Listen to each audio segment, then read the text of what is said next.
ओम भूर्भुवः स्वः तत्सवितुर्वरेण्यं भर्गो देवस्य धीमहि धियो यो नः प्रचोदयात्। भीतर है सखा तेरा तू मन लगा के देख, भीतर है सखा तेरा तू मन लगा के देख। अंतःकरण में ईश की ज्योति जगा के देख, अंतःकरण में ईश की ज्योति जगा के देख। है इंद्रियों की वृत्तियां बाहर की ओर जो, है इंद्रियों की वृत्तियां बाहर की ओर जो, बाहर की ओर से इन्हें भीतर को मोड़ दो, बाहर की ओर से इन्हें भीतर को मोड़ दो।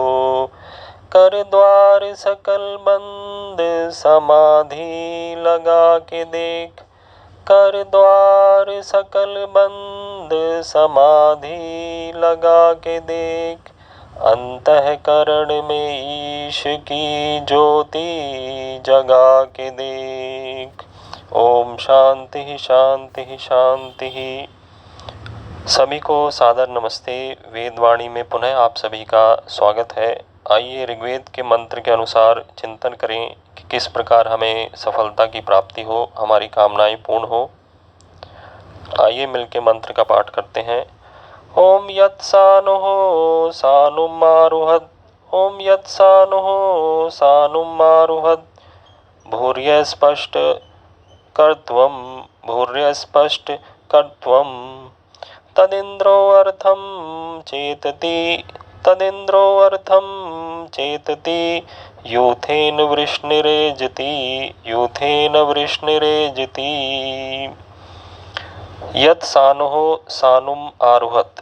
जब साधक पर्वत की चोटी से अर्थात साधना के एक उच्च शिखर से दूसरी चोटी को अथवा दूसरे शिखर को चढ़ता है। भूरि कर्त्वम अस्पष्ट, फिर अनेक क्रियाकलाप को स्पर्श करता है। तत् इंद्रः अर्थम चेतति, तब इंद्र व परमात्मा उसके प्रयोजन व अभीष्ट को जानता है। वृष्णिः यूथेन एजति, सुखों का वर्षक वह देव अपने झुंड अर्थात अनुग्रह समूह के साथ कांपता है अथवा उसकी कामनाओं को पूर्ण करता है। तो यहाँ साधना के विषय में बताया गया कि किस प्रकार साधक एक चोटी से दूसरी चोटी को चढ़ता है अथवा एक शिखर से अथवा एक लक्ष्य से दूसरे लक्ष्य को प्राप्त करता है।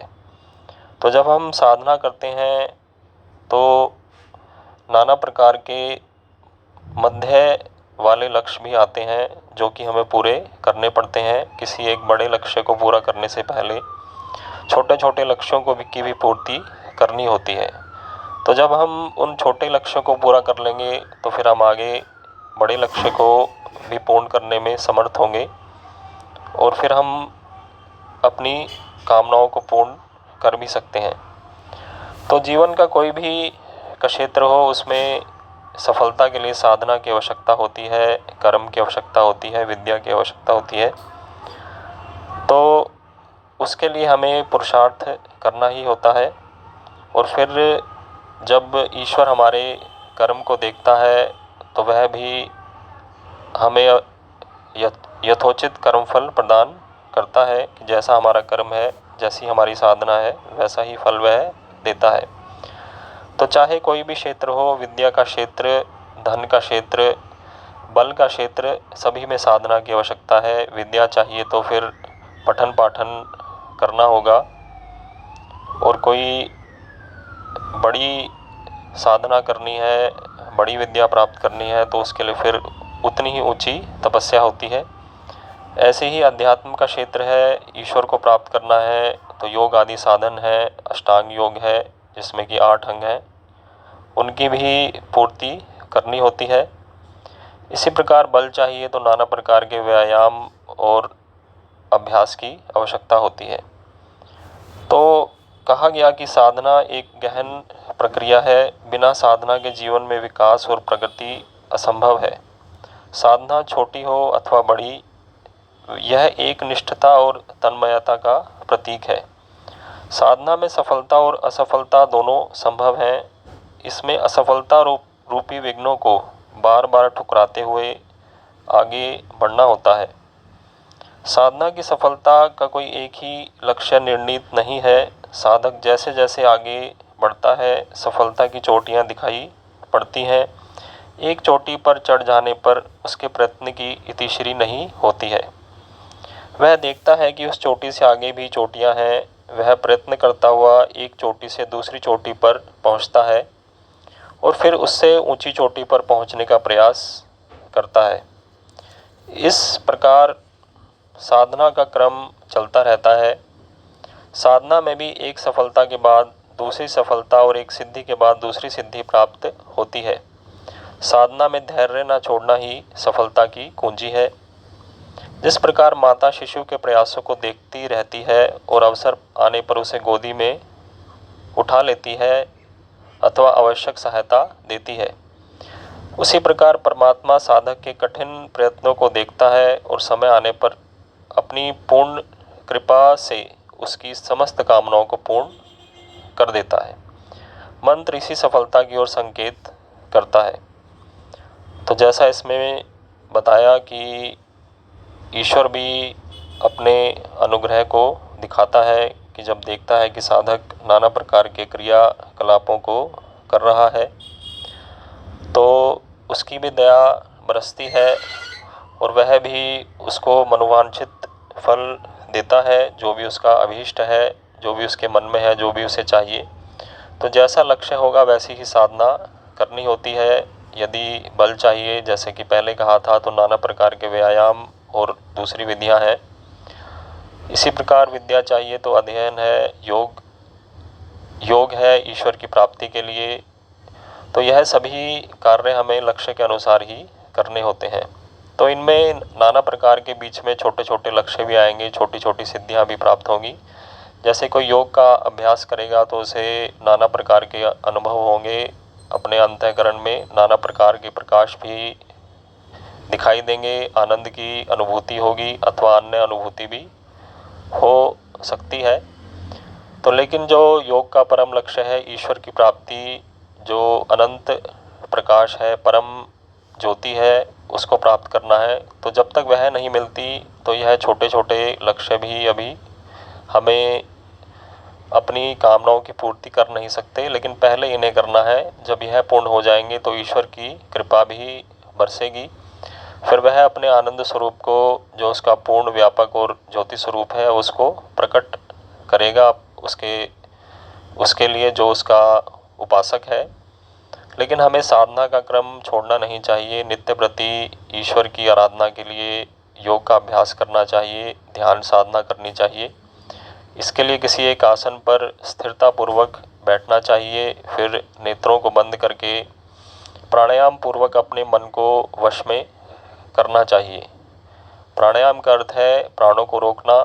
या तो आप बाहर रोकिए या फिर अंदर।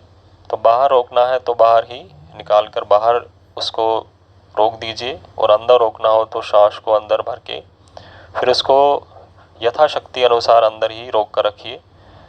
तो फिर जब अंदर ना रुके तो फिर उसको बाहर निकाल देना चाहिए। तो इससे भी हमारा मन स्थिर होता है और ईश्वर के प्रकाश का प्रकटीकरण होता है। तो जैसे कि प्राणायाम का फल भी बताया गया कि ततः कश्यते प्रकाश आवरणम, कि प्राणायाम के अभ्यास से जो ईश्वर के प्रकाश को ढकने वाला अंधकार होता है उसका निवारण होता है। तो प्राणायाम अवश्य ही करना चाहिए। इससे मन भी स्थिर होगा और परमात्मा की प्राप्ति भी होगी, परमात्मा की ज्योति की। और दूसरा माध्यम है ईश्वर की प्राप्ति का गायत्री मंत्र का जप। तो गायत्री मंत्र का जप अर्थ की भावना के अनुसार करना चाहिए, कि जो भी उसका अर्थ है, जो ओम यानी के रक्षक परमात्मा, भू यानी प्राणों का भी प्राण सर्वाधार ईश्वर, भुवः दुखों का नाशक, और स्वः सुख स्वरूप। तो उस जो सत्य चित आनंद स्वरूप है, यह भू भुआ स्व का भी अर्थ है। तो जो सुख स्वरूप है, आनंद स्वरूप है, तत् उस सवितुः जो जगत की उत्पत्ति करने वाला देव है, प्रेरक देव है, उसका जो शुद्ध स्वरूप है, देवस्य धीमहि कहा गया कि उस देव का ध्यान करें। भर्गः स्वरूप है, वह शुद्ध स्वरूप है, आनंद स्वरूप है, पवित्र है और दूसरों को भी पवित्रता प्रदान करने वाला है। तो उसका हमें ध्यान अवश्य ही करना चाहिए। भर्गो देवस्य धीमहि, कि इस शुद्ध स्वरूप का हम ध्यान करें, उसको धारण करें।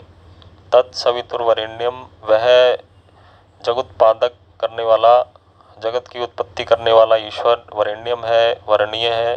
तो हम उसके देव के स्वरूप का ध्यान करें। फिर हमें वह ईश्वर हमारी बुद्धियों को प्रेरित करेगा शुभ कर्मों में। इसलिए कहा धियो यो नः प्रचोदयात्, के हे ईश्वर हमारी बुद्धियों को सत्कर्मों में प्रेरित करो। तो यह इस मंत्र का भाव है। तो अर्थ की भावना के अनुसार इस मंत्र का जप करना चाहिए। संध्या में इसका जप करने का विधान है, अथवा हम ओम का जाप भी करें तो वह भी अति उत्तम है। इससे भी मन एकाग्र होगा। कहा गया ओम क्रतु स्मर, कि हे कर्मशील जीवात्मन ओम का स्मरण कर, ओम का ध्यान कर, चिंतन कर। तो ओम ईश्वर का मुख्य नाम है, तो हम इसका जप करें। इससे भी मन की स्थिरता होगी और ईश्वर प्रसन्न होकर अपने स्वरूप को प्रकट करेगा। आपके अंतःकरण में सर्वत्र ईश्वर की ज्योति का प्रकाश होगा, आनंद की प्राप्ति होगी। तो यह ईश्वर प्राप्ति का मार्ग है। ध्यान योग कोई छोटी मोटी चीज़ नहीं है। तो ध्यान करें, इससे ईश्वर की प्राप्ति होगी और हमें ईश्वर की प्राप्ति होने के बाद मोक्ष भी हमारे लिए निकट ही होगा। तो यदि मोक्ष चाहिए तो ध्यान योग अवश्य ही करना होगा, प्रातः और सायं। इसके अतिरिक्त जो हमारे दैनिक कर्तव्य है, नित्य कर्म है, तो ब्रह्म यज्ञ में संध्या आ गया, ध्यान योग हो गया। दूसरा है देव यज्ञ, अर्थात अग्निहोत्र करना। यह भी हम यथासंभव करते रहें। जिनमें सामर्थ्य है तो वह इसको अवश्य ही करें। तो जो दूसरे यज्ञ हैं, पितृयज्ञ, गुरुजन माता पिता आदि की सेवा, और जो बलिवैश्य देव प्राणी मात्र की किसी प्रकार से भलाई, उनको भोजन, अन्न और वस्त्र को प्रदान करना, प्राणियों के लिए दान करना, यह भी शास्त्रों में कहा गया। तो हम इन नित्य कर्मों को करें। अतिथि यज्ञ भी है कि जो योग्य विद्वान सन्यासी हैं उनका भी हम आतिथ्य करें,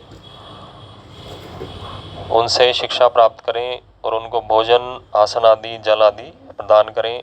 यह भी विधान है। तो नित्य कर्म करें और जो हमारा लक्ष्य है, जो भी साधना है, जिसे भी करना है, तो छोटे छोटे लक्ष्यों को पूर्ण करके फिर जो आगे बड़ा लक्ष्य है उसे भी पूर्ण करें। और फिर निश्चय से ही ईश्वर की कृपा बरसेगी। ईश्वर जब देखेगा कि यह मेरा पुत्र नाना प्रकार के क्रियाकलापों को करता है, अथवा मेरी कोई पुत्री है वह भी पुरुषार्थ करती है, तो निश्चय से ही वह उसकी कामनाओं को पूर्ण करेगा। तो वह उसके लिए कहा गया वृष्टि ही, अर्थात वह सुखों का वर्षक है। तो वह निश्चय से ही अपने उपासकों, अपने भक्तों को सुख की प्राप्ति कराता है। तो हम उसकी भक्ति करें और उसके आज्ञा अनुसार अपने जीवन का यापन करें, कि जिससे हमारी समस्त कामनाएं पूर्ण हो और अंतिम जो लक्ष्य है ईश्वर की प्राप्ति और मोक्ष, वह भी प्राप्त हो। इन्हीं शब्दों के साथ मैं अपनी वाणी को पूर्ण करता हूँ। ओम शम।